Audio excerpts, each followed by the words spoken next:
இந்த நாளிலும் கூட யோசேப்பு என்ற நபரை குறித்து நாம் தியானிக்க இருக்கிறோம். வேதாகமத்தில் அநேக யோசேப்புக்களை நாம் பார்க்க முடியும். இயேசுவின் வளர்ப்பு தகப்பன் யோசேப்பு, யாக்கோபின் மகன் யோசேப்பு. மத்தேயு நற்செய்தி நூல் 27ஆம் அதிகாரம் 57ஆம் வசனம். இங்கே ஒரு நபர் வருகிறார். அவருடைய பெயர் என்ன? யோசேப்பு. இவர் எந்த ஊரை சார்ந்தவர்? அரிமத்தியா ஊரை சார்ந்தவர். இவரை குறித்து இன்னொரு பதம் அழகாக அங்கு பயன்படுத்தப்பட்டிருக்கிறது. அவர் ஒரு ஐஸ்வர்யவான். ஐஸ்வர்யவானா யாரு? பணக்காரர். இவர் மிகப்பெரிய பணக்காரர்.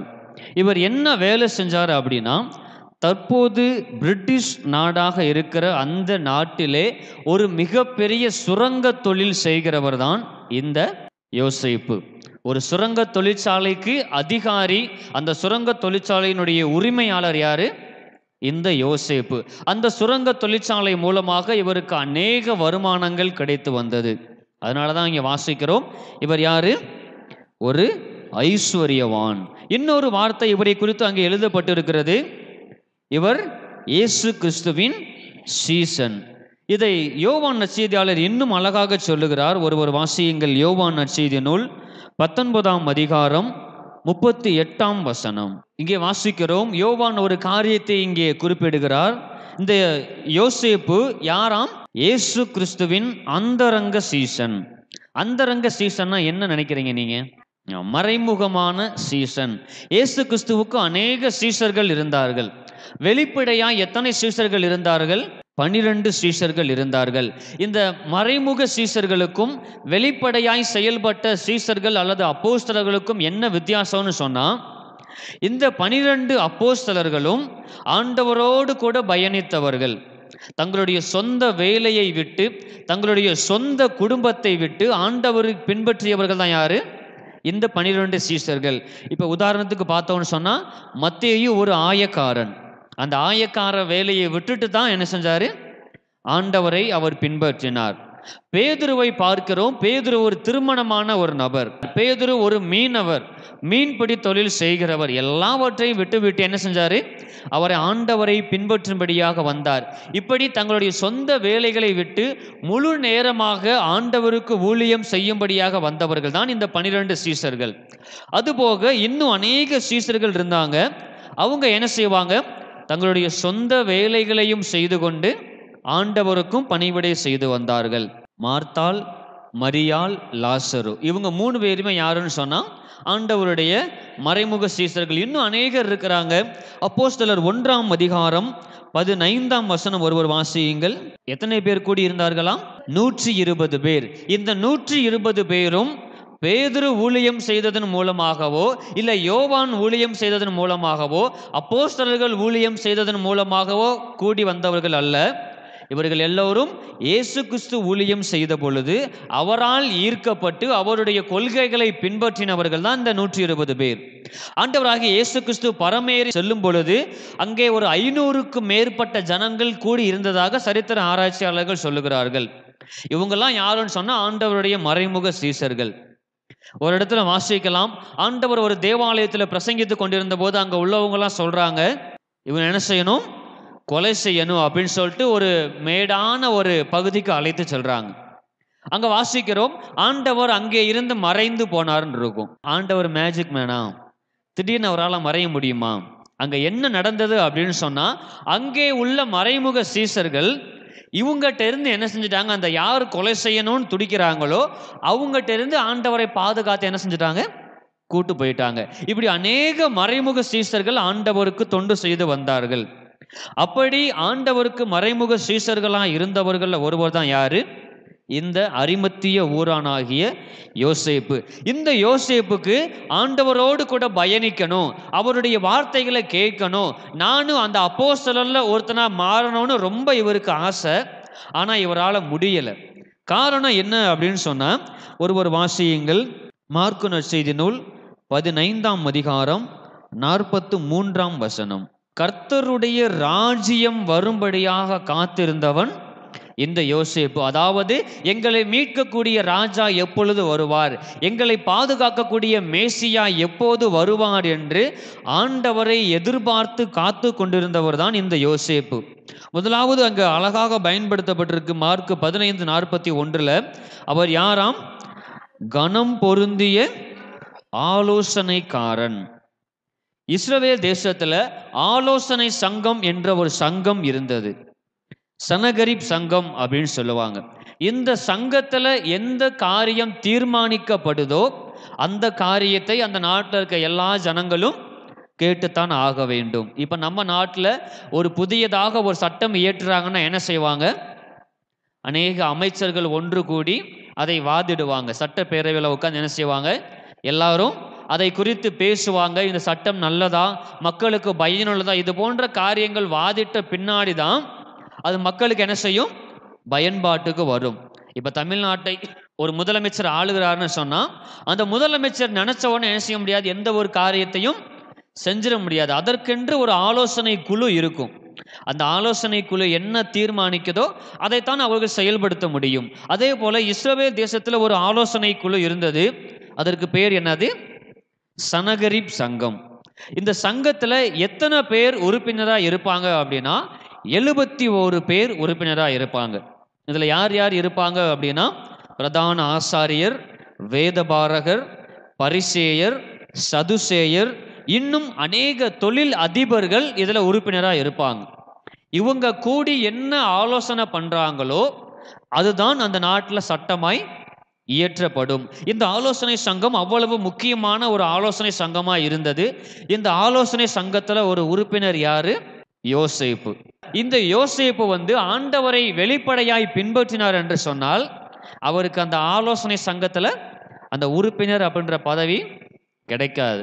இந்த உலக பிரகாரமா எனக்கு அந்த பதவி வேணும் அப்படின்னு இந்த யோசேப்பு நினைச்சதுனாலதான் எப்படி இருந்தாரு? ஆண்டவருக்கு மறைமுக சீஷர்களா இருந்தார். இந்த ஆலோசனை சங்கத்துல அதிகப்படியா யார் இருப்பாங்க அப்படின்னு சொன்னா சதுசேயர்கள் தான் அதிகமா இருப்பாங்க. சதுசேயர்களை குறித்து நம்ம வேதத்துல என்ன வாசிக்கிறோம்? சதுசேயர்கள்னா யாரு? சதுசேயர்களை குறித்து தெரியாதவர்கள் குறிப்பெடுத்துக் கொள்ளுங்கள். இந்த சதுசேயர்கள்லாம் யாருன்னு சொன்னா உயிர்த்தெழுதலை நம்பாதவர்கள், அற்புத அடையாளங்களை நம்பாதவர்கள். அப்ப இந்த சதுசேயர்கள் உலக பிரகாரமா யோசிக்கிறவங்க. மறுமைக்குரிய வாழ்க்கையெல்லாம் இல்லை, பரலோக ராஜ்யம்னு ஒண்ணு இல்லை, இப்படிப்பட்ட காரியங்களை யோசிக்கிறவங்க தான் யாரு? இந்த சதுசேயர்கள். இவங்க அதிகமா இருந்ததுனால இவங்களுடைய ஆலோசனை தான் அதிகமாக கேட்கப்படும். இந்த ஆலோசனை சங்கத்துல உறுப்பினராக யார் இருக்கிறா? இந்த யோசேப்பும் இருக்கிறார். இயேசு கிறிஸ்துவை நைட்டோட நைட்டை என்ன செய்றாங்க? கைது செய்கிறாங்க. நைட்டோட நைட்டாவே இந்த ஆலோசனை சங்கம் கூடுகிறது. என்ன ஆலோசிக்கிறாங்க அப்படின்னா இந்த இயேசுவை நாம் கொலை செய்ய வேண்டும். இந்த இயேசுவை நாம் கொலை செய்யணும்னு சொன்னா இவர் மேல ஏதாவது ஒரு குற்றத்தை நாம் கண்டுபிடிக்க வேண்டும். நைட்டு முழுவதும் ஆலோசனை சங்கம் நடைபெறுகிறது. எத்தனையோ குற்றச்சாட்டுகளை முன்வைக்கிறாங்க. ஆனா எந்த குற்றச்சாட்டுகளையும் அவர்களால் நிரூபிக்க முடியவில்லை. அப்ப இந்த ஆலோசனை சங்கத்துல உறுப்பினராக இருக்கிறது யாரு? இந்த யோசேப்பு. இவர் நினைச்சிருப்பாரு, ஒரு நீதிமானை இந்த பரிசேயர்களும் சதுசேயர்களும் இந்த பிரதான ஆசாரியரும் கொலை செய்ய நினைக்கிறார்களே, இதை நான் தடுக்க வேண்டும் என்று எத்தனையோ முயற்சிகளை ஒரு நிச்சயம் எடுத்திருப்பார். ஆனால் என்ன செய்ய முடியல? எந்த ஒரு எதிர்ப்பையும் இவரால் தெரிவிக்க முடியல. இவருக்குள்ள ஒரு பயம், நான் ஏதாவது விரோதமா பேசி எனக்கு அந்த பதவி போயிரும், நான் அந்த ஆலோசனை சங்கத்துல உறுப்பினர் அப்படின்ற பதவி என்னை விட்டு போயிரும்னு சொல்லி இவர் அந்த பதவிக்காக பயப்படுகிறார். இயேசு கிறிஸ்துவை சிலுவையில் அறைந்து விட்டார். சிலுவை மரத்திலே ஆண்டவர் தன்னுடைய ஜீவனை விட்டார். இப்ப இந்த யோசேப்பு யோசிக்கிறாரு, இவ்வளவு நாட்களா நான் ஆண்டவருக்கு எந்த ஊழியமும் செய்யவில்லை, இவ்வளவு நாட்களா நான் ஆண்டவருடைய வார்த்தையை கேட்டேன், ஆண்டவருடைய போதனைகளை நான் கேட்டேன், ஆனா ஆண்டவருக்காக நான் எந்த ஊழியமும் செய்யலை அப்படின்னு சொல்லி இப்போ நான் என்ன செய்ய போறேன்? ஆண்டவருக்காக ஊழியம் செய்ய போறேன். அந்த ஆண்டவருடைய அந்த இறுதி சடங்குகளை, அந்த அடக்க ஆராதனைக்குரிய எல்லா சடங்குகளையும் நானே செய்வேன் அப்படின்னு சொல்லி தீர்மானிக்கிறார். அந்த ரோமர்கள் பாரம்பரியப்படி ஒருவர் சிலுவை மரத்திலே தூக்கப்படுவாரானால் அவர் என்ன செய்ய மாட்டாங்க? சிலுவை மரத்தை விட்டு கீழே இறக்கவே மாட்டாங்க. பல நாட்களாக அந்த சிலுவையிலேயே அவர் தொங்கிக் கொண்டிருப்பார். அவருடைய உயிர் பிரிந்த பின்னாடி பறவைகள் வந்து அவருடைய மாம்சத்தை தின்னும். அந்த அளவுக்கு கொடுமையான மரணம் தான் இந்த சிலுவை மரணம். ஆனால் இந்த யோசேப்பு யோசிக்கிறாரு, இவர் ஒரு சமுதாயத்துல ஒரு மிகப்பெரிய பொறுப்புல இருக்கவர். இவர் யோசிக்கிறாரு, இவ்வளவு நாட்களா நான் இயேசு கிறிஸ்துவுக்காக எந்த காரியமும் செய்யவில்லை, ஆனா இனிமே நான் என்ன செய்ய போறேன் அப்படின்னு சொல்லி தன்னுடைய பதவியை குறித்து கவலைப்படாம, தனக்கு இருந்த அந்த பேர் எல்லாம் கெட்டு போயிருமே அப்படின்னு நினைக்காம மிகவும் தைரியமா போய் பிலாத்துட்ட போய் கேட்கிறாரு. பிலாத்து, எனக்கு என்ன செய்யணும், அந்த சரீரத்தை தர வேணும்னு கேட்கிறாரு. மத்தேயு 27ஆம் அதிகாரம் 58ஆம் வசனம் வாசிங்க. இங்கே வாசிக்கிறோம், ஒரு அழகான காரியத்தை இங்க யோசேப்பு செய்கிறாரு. இயேசு கிறிஸ்துவுக்கு 12 சீஷர்கள் இருந்தாங்க. இந்த 12 சீஷர்களும் எத்தனையோ நன்மைகளை, எத்தனையோ ஆசீர்வாதங்களை இயேசு கிறிஸ்துவிடமிருந்து பெற்றுக்கொண்டார்கள். ஆனால் இயேசு கிறிஸ்து சிலுவை மரத்துல தொங்கும் பொழுது அங்க யாருமே இல்லை. இயேசு கிறிஸ்து வந்து நன்மையை பெற்றுக்கொண்டவர்கள், அவருக்கு ஒரு நல்ல முறையில் அடக்கம் செய்யணும்னு கூட அங்க யாரும் யோசிக்கல. ஆனால் இங்க பார்க்கிறோம், அந்தரங்க சீசனா இருந்த யோசேப்பு மிகவும் தைரியமாய் பிலாத்துட்ட போய் கேட்கிறாரு. பிலாத்து, அவருடைய சரீரத்தையாவது எனக்கு கொடுங்க, நான் என்ன செய்யணும், அதை நல்லடக்கம் செய்யணும் அப்படின்னு சொல்லி கேட்கிறாரு. உடனே பிலாத்து அனுமதி கொடுக்கிறாரு. அவருடைய கல்லறையில, தனக்காக வெட்டின ஒரு கல்லறையில அங்க யோசேப்பு வைக்கிறத பார்க்கிறோம். பொதுவாகவே யூதர்களுடைய கல்லறை எப்படி இருக்கும் அப்படின்னா, நம்ம என்ன செய்வோம், 6க்கு 3 அவ்வளவுதான்.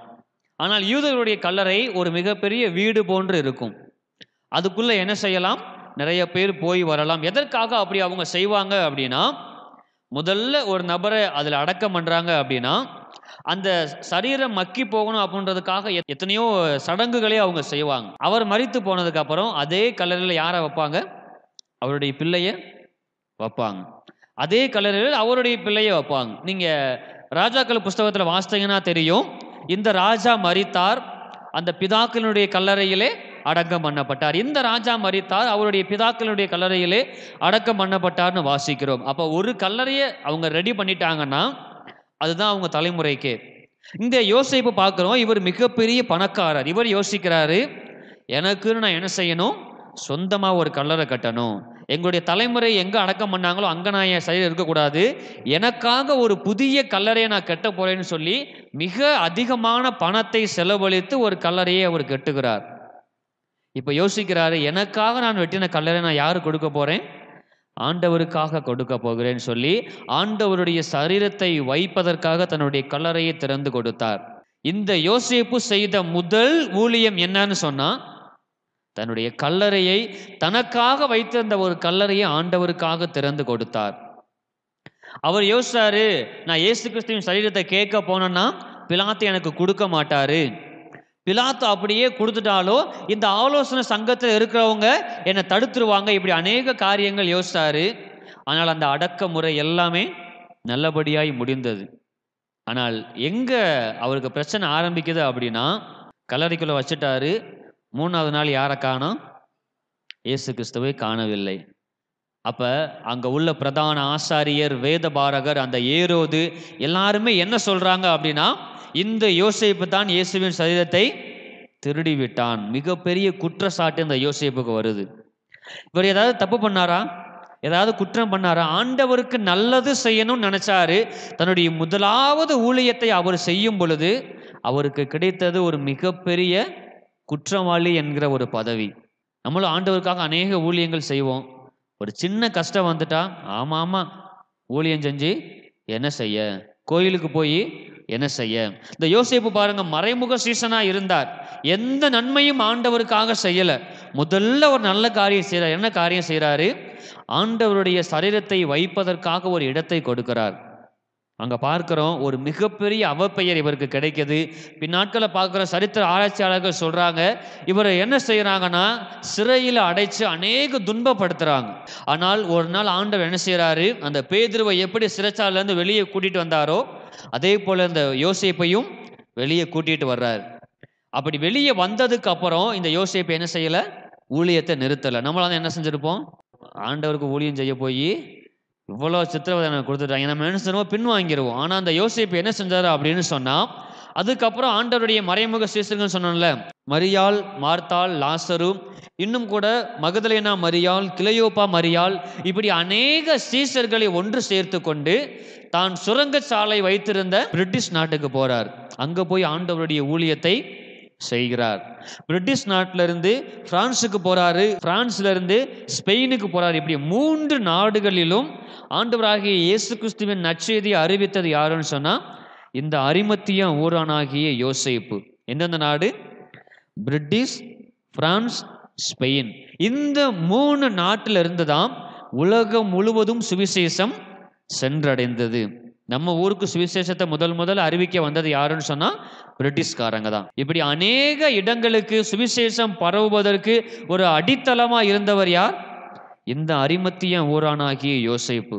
இந்த யோசேப்பு முதல்ல பார்க்கிறோம், நான் ஆண்டவர் பின்னாடி போனேன் அப்படின்னா, ஆண்டவருக்கு ஊழியம் செஞ்சேன்னா என்னுடைய பதவி போயிரும், என்னுடைய பட்டம் போயிரும்னு அவர் என்ன செஞ்சாரு? ஊழியம் செய்ய தயங்கினார். ஆனால் ஆண்டவருடைய மரணம் அவருடைய வாழ்க்கையில ஒரு மிகப்பெரிய மாற்றத்தை ஏற்படுத்தினது. ஆண்டவருக்காக வைராக்கியமாய் ஊழியம் செய்தார். தன்னுடைய 92ஆம் வயது வரைக்கும் அவர் ஊழியம் செய்தார். கிபி 37ஆம் ஆண்டுல அவர் மரித்ததாக சரித்திரம் சொல்லுகிறது. யோசேப்புடைய வாழ்க்கையை பார்க்கிறோம். முன்னாடி உலகம்தான் எனக்கு வேணும் அப்படின்னு இருந்தார். பின்னாடி பார்க்கிறோம், தன்னுடைய சுரங்கச்சாலையில தான் சம்பாதித்த எல்லா வருமானத்தையும் அவர் ஊழியத்திற்காகவே பயன்படுத்தினார். இவரோடு கூட ஒரு சில ஊழியர்களை சேர்த்து கொண்டு 3 நாடுகளுக்கு சுற்றி திரிந்து ஆண்டவருடைய பணியை செய்தார். நம்ம ஆண்டவருக்காக என்ன ஊழியம் செய்கிறோம்? இன்னைக்கு வரைக்கும் நான் ஆண்டவருக்காக என்ன ஊழியம் செய்திருக்கிறேன்? நான் படிக்கக்கூடிய ஸ்தலங்கள்ல, நான் வேலை பார்க்கக்கூடிய ஸ்தலங்கள்ல ஆண்டவரை குறித்து அறிவித்திருக்கிறேனா? இயேசு நல்லவர் என்பதை நான் மற்றவர்களுக்கு அறிவித்திருக்கிறேனா? நம்மை நாமே ஆராய்ந்து பார்ப்போம். இந்த இயேசு கிறிஸ்துவின் மரணம் யோசேப்புடைய வாழ்க்கையில ஒரு மிகப்பெரிய மாற்றத்தை கொண்டு வந்ததை நம்ம பார்க்கிறோம். இன்னும் ஒரு சில நாட்கள்ல ஆண்டவர் உயிர்த்தெழுந்து அந்த திருநாளை நாம் அனுசரிக்க இருக்கிறோம். ஆண்டவருக்காக நம்முடைய வாழ்க்கையை நம்ம ஒப்பு கொடுத்திருக்கிறோமா? இந்த யோசேப்பு தன்னுடைய வாழ்க்கையை ஆண்டவருக்காக ஒப்பு கொடுத்தார். தன்னுடைய வாழ்க்கையில் கஷ்டம் வந்தபோது, வேதனை வந்தபோது, துன்பங்கள் வந்தபோது கூட ஆண்டவரை உறுதியாய் பின்பற்றினார். நாமும் கூட நமக்கு நேரம் கிடைக்கும் போது, வாய்ப்பு கிடைக்கும் பொழுதெல்லாம் ஆண்டவருடைய ஊழியத்தை நாம் செய்யும் பொழுது, இந்த யோசேப்பை ஆசீர்வதித்த தேவன் தீர்க்க ஆயுசை ஆண்டவர் யோசேப்புக்கு கொடுத்தார். 92 வயது வரைக்கும் இந்த பூமியிலே சம்பூரணமாய் வாழ்ந்து அவர் மரித்தார். அதே தேவன் இன்றைக்கும் ஜீவனோடு இருக்கிறார். நம்மையும் அவர் ஆசீர்வதிக்க வல்லமை உள்ளவராய் இருக்கிறார். நம்மால் இயன்ற ஊழியத்தை செய்வோம். ஆண்டவர் நமக்கு கொடுக்கிற ஆசீர்வாதங்களையும் நன்மைகளையும் பெற்றுக்கொள்வோம். தேவன் தாமே திருவசனங்களை ஆசீர்வதிப்பாராக. ஆமென்.